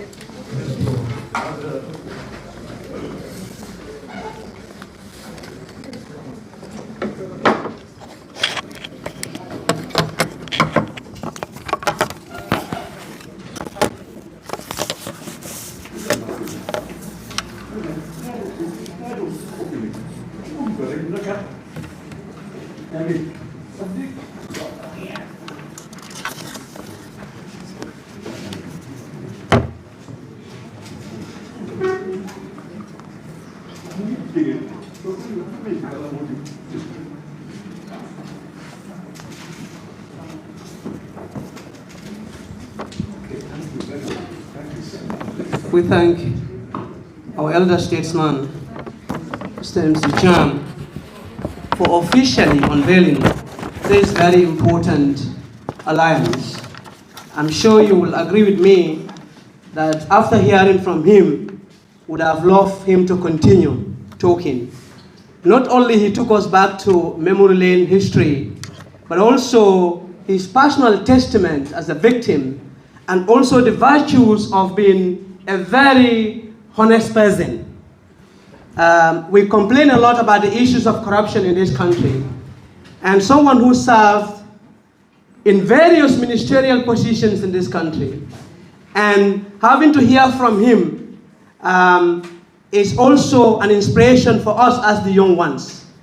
Now we have to thank them for the sacrifice that they've made for our country. We are grateful, and we hope and pray that Allah will continue to preserve you, to continue to stay with us for many, many, many years to come. He reminded us of the need to remain committed in order to achieve the realization of the aspirations and objectives of this alliance. But also he applauded the member organizations of the alliance for the initiative and encouraged them to remain united. And he reminded us of the never again that we all talked about, never again, never again. The gross human rights violations that we've been talking about in this country. He reminded us of the need for us to stand firm, to ensure that such human rights violations that took place in the Gambia during the past 22 years of the former regime do not occur again in this country. And this is very, very important. At his age, he's reminding us of that. And we have a lot to take home today. Thank you very much, Ba. We appreciate everything.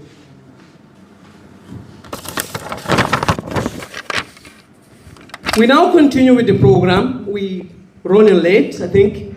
I will invite Sarah to continue with her presentation of the updates of the work done so far. Sarah, and if you may want to join me to thank our elder statesman, this is very, very inspiring. Thank you. Thank you. The mic from you.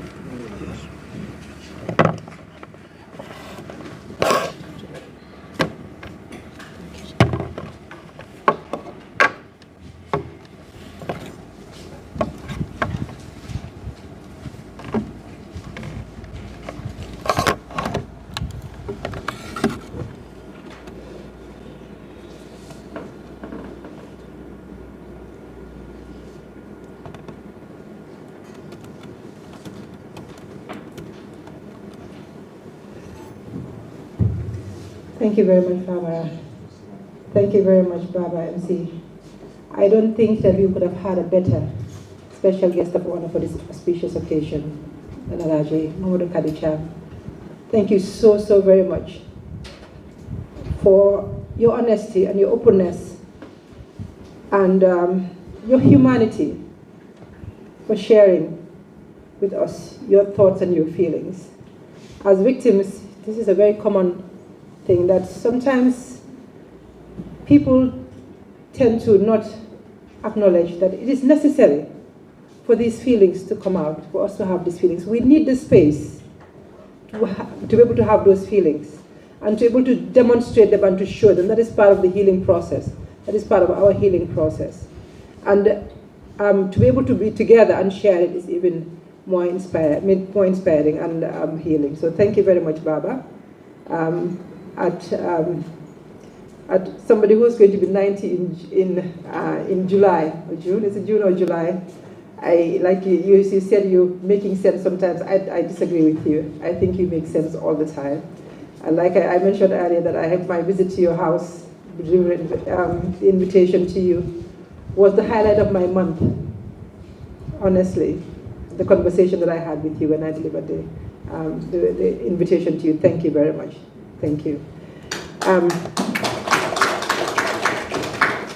So moving on with the program, I mentioned in my opening remarks that we have already been registering success as AVLO in the past. Okay.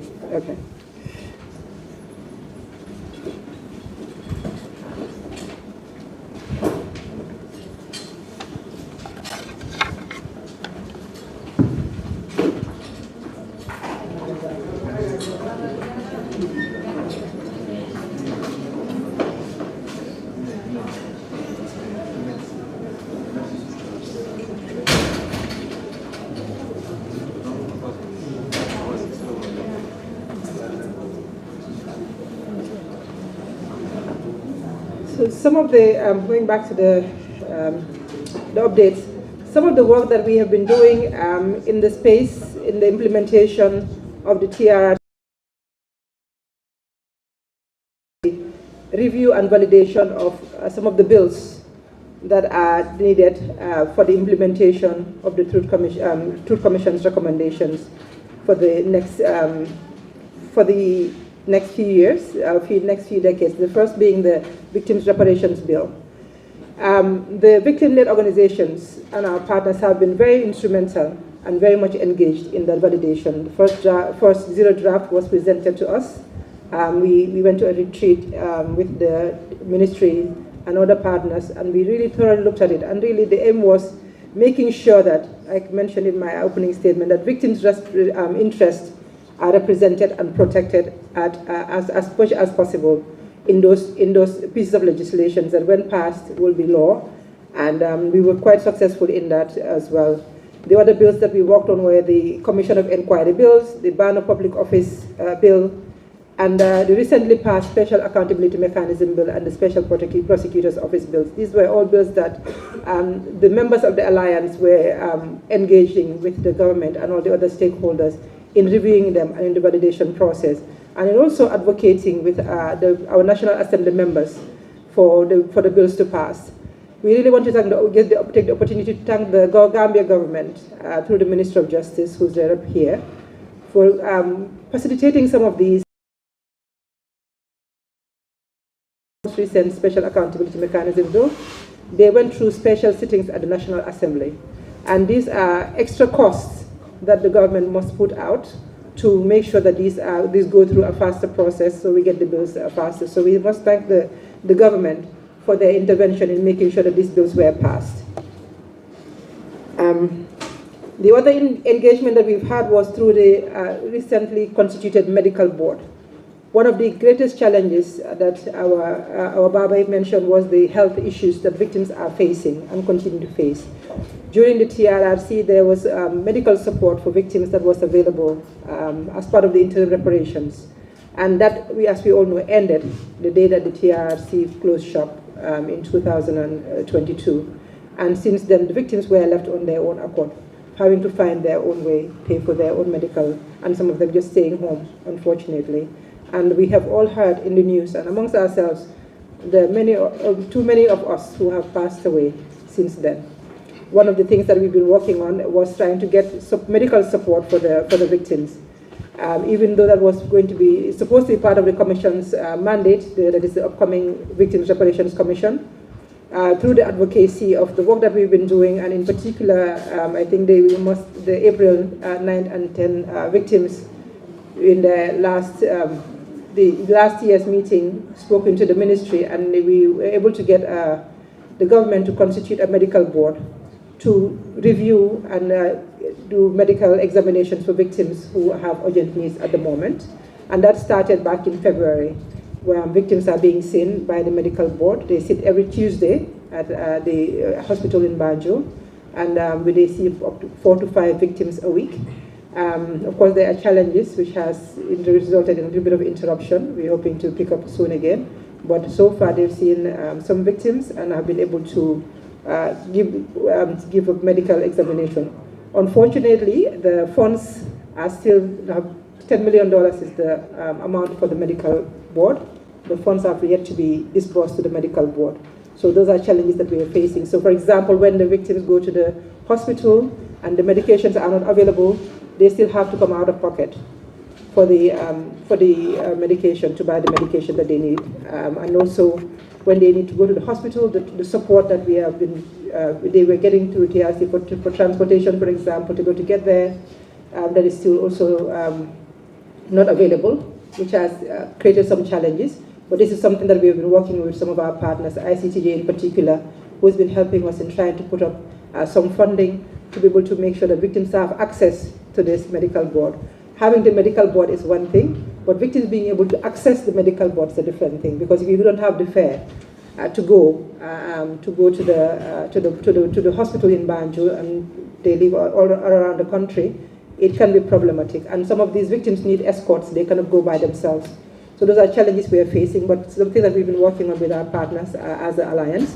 And the medical board is being supported by Kajetu Koyate and Adam Ajalo from the Victim Center. They are the focal persons working with the medical board in making sure, facilitating the victims' access and supporting the process for the victims to be seen by the doctors, as well as making sure that all their paperwork are in place and the necessary reports are put together. The other area of intervention that we've been engaging with is the reparations commission that is being set up. We have 2 representatives as per the Act. So when we were putting together the Act, we ensured that the selection panel should have 2 victim representatives who will be part of the selection panel, and that was passed. And we have our representatives are Fatou Balde from Will and Abdul Aziz Barrow from the Victim Center. They are representing the Alliance at the selection panel. And also part of the selection panel, the commissioners, at least 2 commissioners must be victims or victim representatives. So that process has started. They had their meeting back in March. And at this point in time, there's a call for application that has been put out for interested Gambians and that have the capacity to either apply or be nominated to serve as commissioners. There are going to be 7 commissioners. The Act calls for a short listing of 9 names that will be submitted to the National Assembly for selection of the 7 out of the 9. At this point in time, there's a challenge. The low number of applications caused the Ministry of Justice to extend the application deadline. It was April 9th. It was extended to April 30th. So if you know people who have the capacity and you trust and you believe can serve the interests of the victim, please encourage them to apply. The deadline is still until next week, and information is on gamjobs.com, or if you go to Ministry of Justice website, so that the process can go. Otherwise, it will be stalled. If we're looking for 9 names to be selected, there must be at least 20 or so applications for it to be an effective process that will happen. So that's one area that also, like I mentioned, the Alliance has been working on. We have our representatives who were part of reviewing the terms of reference, Fatou Balde and Abdul Aziz, and are also part of the selection panel and will represent the victim's interest. The other entity that we've been working in is the joint task technical committee of the ECOWAS, setting up of the ECOWAS, the hybrid court with the ECOWAS, where we're able being represented there by Priscilla Yago Cisse, the Alliance representing us. And also, like I mentioned earlier, we must have a seat at the table to be able to advocate for what we want and what we need. So Priscilla is representing us there. They have started meeting also in March, and they've been given 18 months to come up with a framework, working with the ECOWAS, to be able to figure out how that hybrid court is going to look, what it's going to look like, and how it would work. So we are hoping that by next year that they would have that completed, and it will be in time for the implementation plan, the prosecution's process that is slated to start in 2025, according to the implementation plan, to be to effectively take place. Another task force is the missing person task force that the Alliance has also been part of. We have a seat at the table. The missing person task force, their job really is to look into the whereabouts of persons who remain missing. And these are people mostly who have been killed or whereabouts, and their remains have not been recovered. They're still considered disappeared. I think the technical term really should be disappeared. This is one of the areas that also our intervention is very important, because the TRRC is calling this task force the Missing Persons Task Force, but legally that has legal implication. There's a difference between missing and enforced disappearances. So we're going to be making sure that it is addressing enforced disappearances and not missing, because missing is not a human rights violation, but enforced disappearance is a human rights violation. So we will need to make sure that we are, when we are there, we're ensuring that the right terminology is being used, so that we are making sure that the right violations are being addressed. Those are all part of our advocacy. So persons who have said to have been killed but are still unknown, persons who have been reported, and even for those who have not been reported to TRC, their mandate is to look into that. Coordination between the different processes in the Gambia that addresses disappearance through the creation of a national mechanism. So it is not just about the disappeared who have disappeared the previous regime, but also in terms of prevention.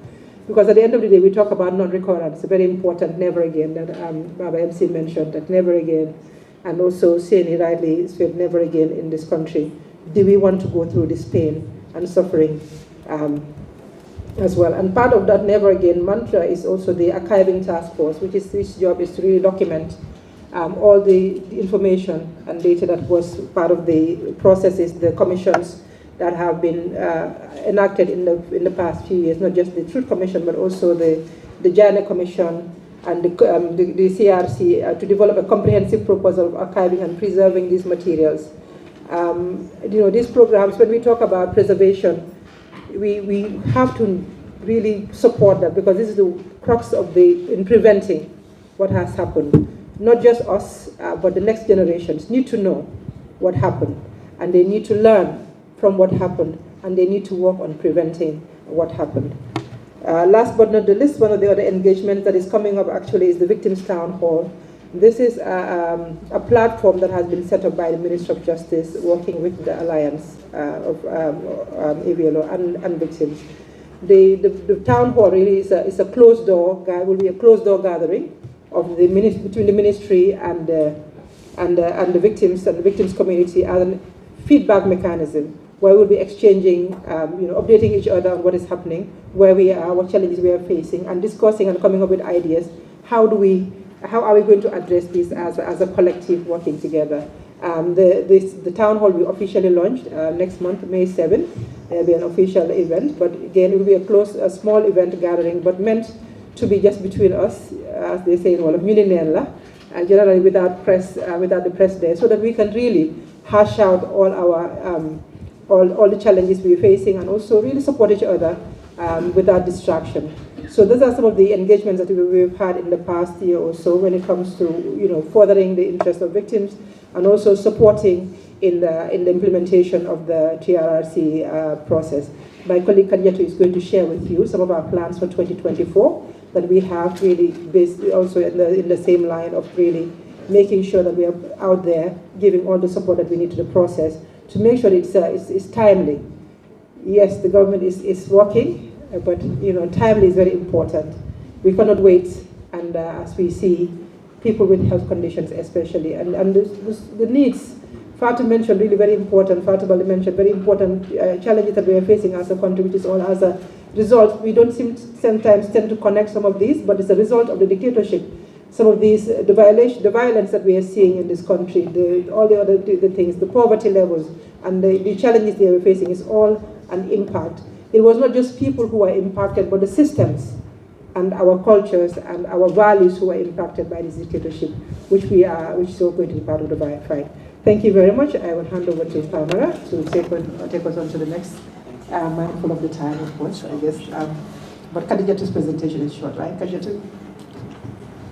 Thank you very much, Sira. I'm pretty sure, a round of applause, yeah, she deserves that. And, when somebody mentioned earlier on in the day that these organizations who are members of the Alliance have been doing a great job and working together in the best interest of the victims, I can confidently confirm that myself. I've been meeting them in meetings and different fora, trying to advance the cause of victims. So maybe I've been reminded also that there are a few people here who actually are not getting what we are saying, and that means that, if you don't mind, I take 2 minutes of your time to briefly summarize what Sira says, because that's very, very important. Ya fonye ko modan tambe jangol mamo e men kafo lafta minti fula da mantala doron pour ka fo ye membe fo kanjam surtout antisira e men fo wala mo katakol to ye menike antisira ay men fo ko ye katakol menike kabrila kafonye lota jannabe tolo la bi abolu kono la wala mo nyinti ko victim reparation bilo nying pour ka bilo nying ka alondi let's happen to the mic. Okay, again. Oh, okay. So, is it okay? Sure, it's already on. It's on. It's on. Sorry about that. So, coming for the anti-threat for your catakul medicate Janim Bibe Sila. Mintifula dam member talasi am fanyadron, pro besalo member for Kanjam.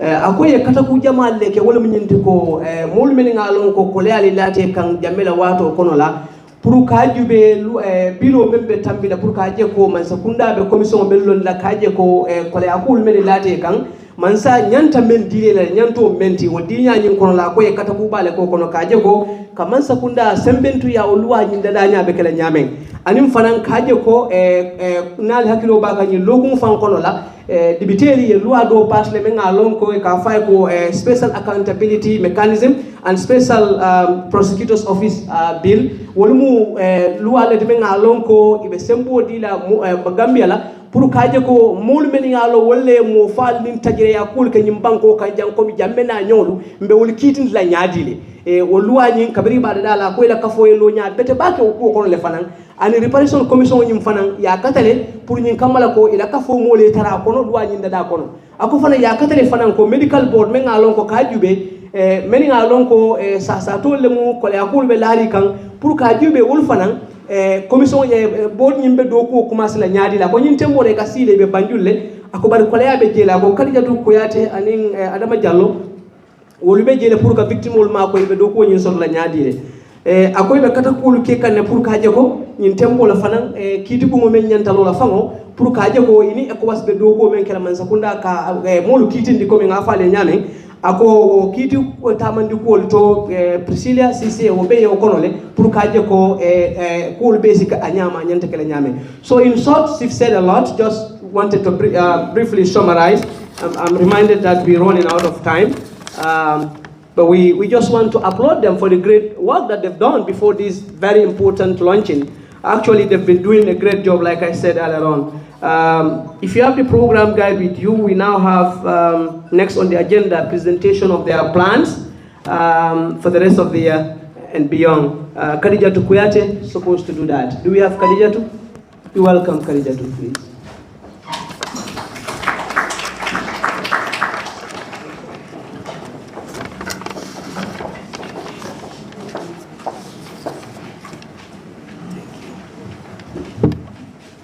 Assalamu alaikum.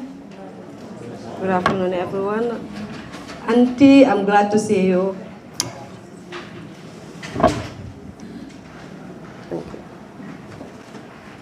Thank you. I would like to share with you all the AVLO 2024 plans. So, as we are all aware, the AVLO is currently registered, fully registered in the Gambia, and here we are to launch and inaugurate the AVLO as an organization. Comme la moy la dol bije minul ta moy nola janimbe jam fala la fita puruka ayitandal la ngamum plan lel soto 2024 puruka je AVLO beta mala nyamina plan follow wolem nyente puruka ayitandal la ko AVLO sainteng a register tale Gambia banko kan kaje ko anyanta katamandiro ke ala activity la Gambia banko ka anu bi mbenyim bengo mento lafita puruka kafonyim puruka kulli kaje ko natamandiro fana sesone ya nyami nem partner ko tangol team. And these are the 8 outlined plans. One is the registration, the official launch and inauguration. We'll be having courtesy calls to government agencies, international partners, stakeholders, including the National Assembly. Ni bunda seyo konola mbefero ke la puruka je ko ngafuta nyomo ke mo la mini ya lonko wala man sakundala bundalti na National Assembly na mo ko kuma ko tengol mini ya lonko nga jikile ko idanyanta bulara nyinta mandiro konole meneboko international partners. Number 4 on the list, we have fundraising for operations of the Secretariat and project implementation. We want to make sure that we fundraise to maintain the Secretariat and also to continue our implementation of activities during the period. Lafta kaje ko ferol landi ko dinyin ferol landi kaje ko nafulo soto membe na kafoni sambala kaje ko tol sulata minna na nyato tato nsawo soto no nyamina anin fanan kaje kafoni na bundaji abe yirwala nyamin. Number 5 on the list, we have introduction of the alliance and sensitization of victims, the general public, on the Victims Reparations Act. We all understand that now we have the Victims Reparations Act, but we need to sensitize the victims on this act. They need to know. They are central in the implementation process. We've been working with victims from engagements. We've been having collaborative sessions with them. We engage from planning to implementation. But currently, we want to make sure that they are aware of this Reparations Act. It is very key in the implementation of the whole reparations activities of the Gambia. Atla mi yalon ko wala pasta in 2023 victim wala kumaya kamala ning ate landinola victim ma kalamuta munebe kering. Number 5 ngami tandi wala nyinti ko benyin keno la nyaadi la, that is to create and publish questions and answers. We will have translations in local languages and aired on community radios. Mba keno la nyamina wala nyinti ko mba yela mandila kangol la mom mi alon ko mol ya wala faham bake na mandika kangol na surwa kangol anin na kanko tangol anim fanan kaji ko nganyunul nga janjandi raji bundal to minul benna tundul kantare. And also we want regional outreach targeting victim communities. Mbe futa nyomo kela victim wol mala mini ya lonko wolle benna na tundul kantaring ani na jenjengol. Also we'll be engaged in public engagements through radios, TV, and social media platforms. Purumol sen na kumaya fana lo nyamine sen na lo dula lo nyamina betara radio tole betara television olto betara social media platform olto puruka kibaru janjandi ay futa molma minul nyanta puruka asoto. Number 6 on the plans, we have support for the setting up and operation of the Victims Reparations Commission. As said by Auntie Sura earlier on, we'll be supporting the Reparations Commission that is yet to be established in the Gambia to make sure that we are part and parcel of the activities of the Reparations Committee in the Gambia. Lafta purukanda bula kaje ko ngam de maroke Reparations Committee la commission la mi alon ko wala nyanta puruka lo banko kanjam purukaje ko mo la nyanto mo reparation oti ade sala reparation so do nyamena. Number 7, we have consolidation and training of various regional focal basins and strengthening of regional structures for better and more efficient outreach and communications nationwide. Lafta puruka jeko momo ya lonko ibe banko kanjang nga ferol landimi ya lonko be na focal basinol kala mutandila wala nyama because nga understand ko focal basinol bijele mini ya lonko wolle fana ka kibaro janjandi amuna ka folto yala na tundul to ke kala mutandi nyina isaje janjandi rose sone bulu nyamina tundul be kam. Number 8 on the list, we have updating victims and the general public on justice and accountability processes and other processes, progresses made in the implementation of the TRRC recommendations. TRRC made several recommendations, but some of the victims are yet to know much about these recommendations and how we are planning to implement these recommendations. So it's our responsibility to make sure that the general public, the victims, and the various communities are aware of this progress.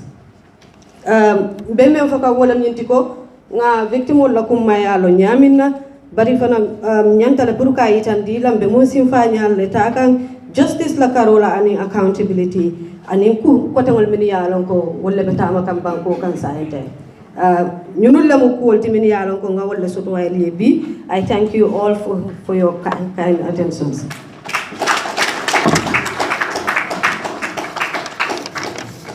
Thank you very much, Khadijatu, for sharing the plans of the Alliance with us. These are great plans, very important activities that we need. I just want to emphasize the importance of, I understand we have our development partners here in the room. I think it's important to emphasize the need to support this alliance to establish their secretariat, as mentioned by Khadijatu. This is very, very important alliance that needs the support of all the stakeholders, including the development partners who have always been there by our side. So, next on the agenda, we have the closing remarks. by Mr. Jallo from the Victim Center. Mr. Jallo, you're welcome. Adama Jallo.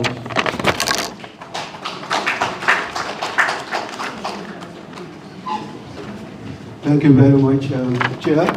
I think you've made my work very simple by reiterating the fact that we really need support from partners. But at the same time, I would like to thank the partners that had made this event very successful in inaugurating the Alliance.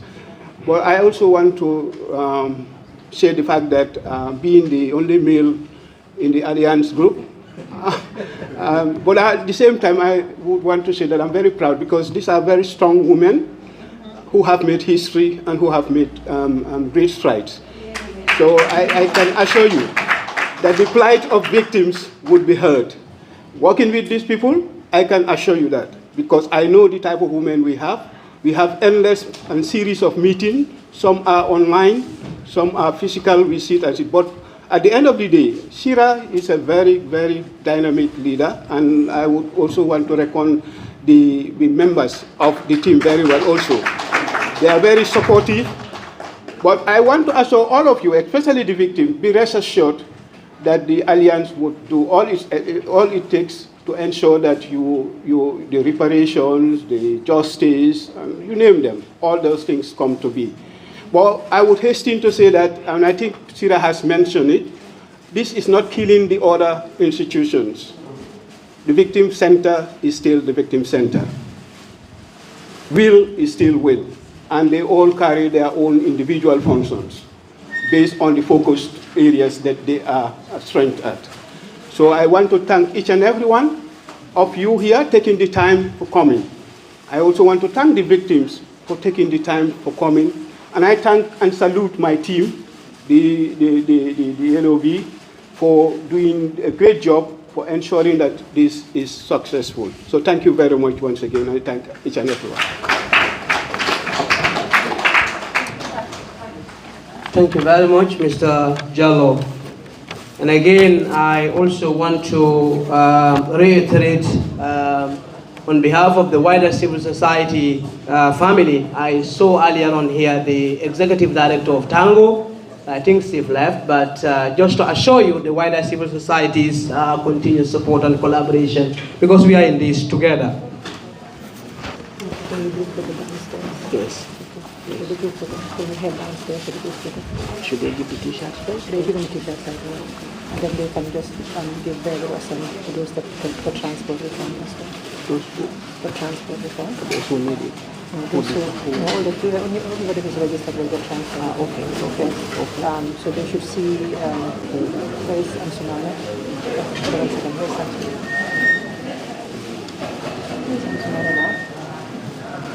Maybe they can find out him somewhere outside after the play photo.